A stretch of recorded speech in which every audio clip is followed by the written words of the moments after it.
বাংলাদেশ জামায়াতে ইসলামীর নিবন্ধন ও দলীয় প্রতীক দাঁড়িপাল্লা পুনর্বহাল করেছে নির্বাচন কমিশন। মঙ্গলবার কমিশন থেকে জারি করা এক প্রজ্ঞাপনে এ তথ্য জানানো হয়। গত ১ জুন নিবন্ধন অবৈধ ঘোষণা করে এক যুগ আগে হাইকোর্টের দেওয়া রায় বাতিল ঘোষণা করে আপিল বিভাগ। সেদিন প্রধান বিচারপতি সৈয়দ রেফাত আহমেদের নেতৃত্বাধীন ৪ সদস্যের আপিল বিভাগ এই রায় দেন। রায়ে আদালত দলটির গঠনতন্ত্র, রেজিস্ট্রেশন সহ সম্পন্ন ইস্যুগুলো নিষ্পত্তি করতে নির্বাচন কমিশনকে নির্দেশ দেন। এর মধ্যে পরিপ্রেক্ষিতে মঙ্গলবার নির্বাচন কমিশন প্রজ্ঞাপন জারি করে। এর আগে ২০১৩ সালে জামায়াতের নিবন্ধন বাতিল করে নির্বাচন কমিশন। আমরা দীর্ঘদিন অপেক্ষা করেছি। আমরা আদালতের রায় পেয়েছিলাম ১ জুন, আর আজকে হচ্ছে ২৩ জুন। নির্বাচন কমিশনের কিন্তু অফিসিয়াল আজকে ২৪ জুন নির্বাচন কমিশনের কিছু অফিসিয়াল প্রক্রিয়ার কারণে একটু সময় নিয়েছে। ঈদের ছুটি ছিল, লম্বা সময়।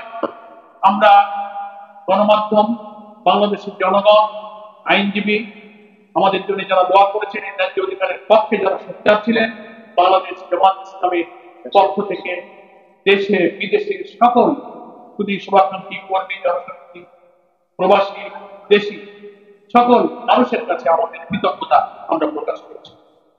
আমরা আজকে সংক্ষিপ্তভাবে শুধু আল্লাহর শুকরিয়া জানাবার জন্য, আপনাদের প্রতি কৃতজ্ঞতা জানাবার জন্য, দেশবাসীর প্রতি কৃতজ্ঞতা জানাবার জন্য আজকে সংক্ষিপ্ত প্রেস ব্রিফিং আপনাদের সাথে উপস্থিত হয়েছি। আমরা যে কোনো আল্লাহ নিয়ামত, রহমত এবং সাহায্য লাভে আমাদের কৃতজ্ঞতাই শুধু আল্লাহর জন্যই। আমাদের কোনো আলাদা কোনো উচ্ছ্বাস, কোনো অহংকার, কোনো গর্ব আমাদের নেই। কারণ এর ভিতরে আমাদের আল্লাহ আমাদের দয়া না করতে, আমরা বাংলাদেশের রাজনীতি পরিবর্তনের পিছনে জুলাই অভ্যুত্থানেও যারা অসাধারণ ত্যাগ কোরবানি করে রাজনীতির এই পরিবর্তন করে আজকের এই সুক্রিয়া এবং আনন্দের মুহূর্তে সেই অসাধারণ আন্দোলনের জীবনদানকারী যারা আহত হয়েছেন তাদের প্রতি গভীর শ্রদ্ধা এবং কৃতজ্ঞতা প্রকাশ করে আমার এই এখানে শেষ করছি। আল্লাহ হাফেজ।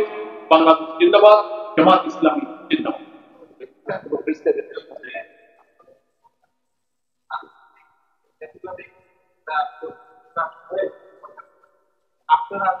আমরা এই প্রসঙ্গে আজকে আমরা যেতে চাই না। আমরা অন্য সময় রাজনীতির কথা যখন বলি তখন বলবো। আজকে আমরা শুধু নিবন্ধন ফিরে পাওয়ায় প্রাণ ভরা শুকরিয়া জানাচ্ছি। আমাদের মধ্যে কেন্দ্রীয় আমাদের মিডিয়া অনেক কর্মী এবং নেতারা এখানে আছেন। আপনারা সময় দিয়ে আমাদের শুনলেন, সেই জন্য আমি আপনাকে আবার কৃতজ্ঞতা জানিয়ে আমরা আসসালামু আলাইকুম। আজকে এর সাথে রিলেটেড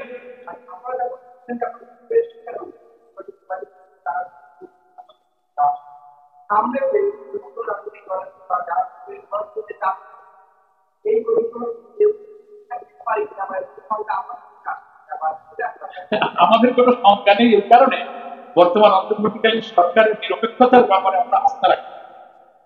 কারণ জন আকাঙ্ক্ষার ভিত্তিতেই সরকার দায়িত্ব পালন। আমরা আশা করব নিরপেক্ষভাবে দায়িত্ব পালনের জন্য জাতির প্রতিকৃত যে অঙ্গীকার এই সরকারের, তিনি সেই অঙ্গীকার কমিটেড, প্রতিশ্রুতিবদ্ধ এবং শক্ত থাকবেন, সোজা থাকবেন, নিরপেক্ষতায় সব দিক থেকে আমরা সরকার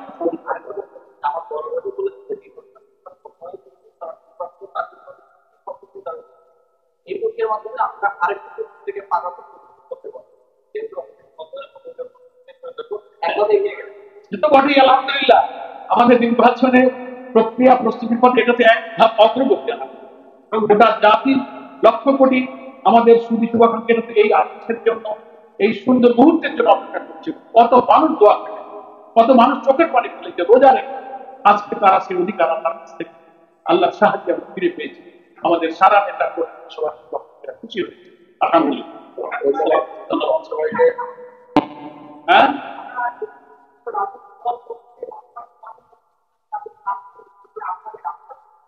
আমরা কিছু কিছু দায়িত্ব পালনের ক্ষেত্রে অনেক প্রশ্ন উঠছে, কিন্তু আমরা আস্থা তো এখনো রাখছি। আস্থা না রাখলে তো আমরা সরকারকে সহযোগিতা করার মধ্য দিয়ে সেটারই তো প্রভাব। এখনো আস্থা রাখতে পারে সরকার প্রধান এবং ইলেকশন কমিশন জাতির আকাঙ্ক্ষা অনুযায়ী আমরা বলবো যে আমরা বহু রক্তের বিনিময়ে করার শব্দ বৃথা না যায়। সরকার প্রধান এবং কমিশনের প্রধানের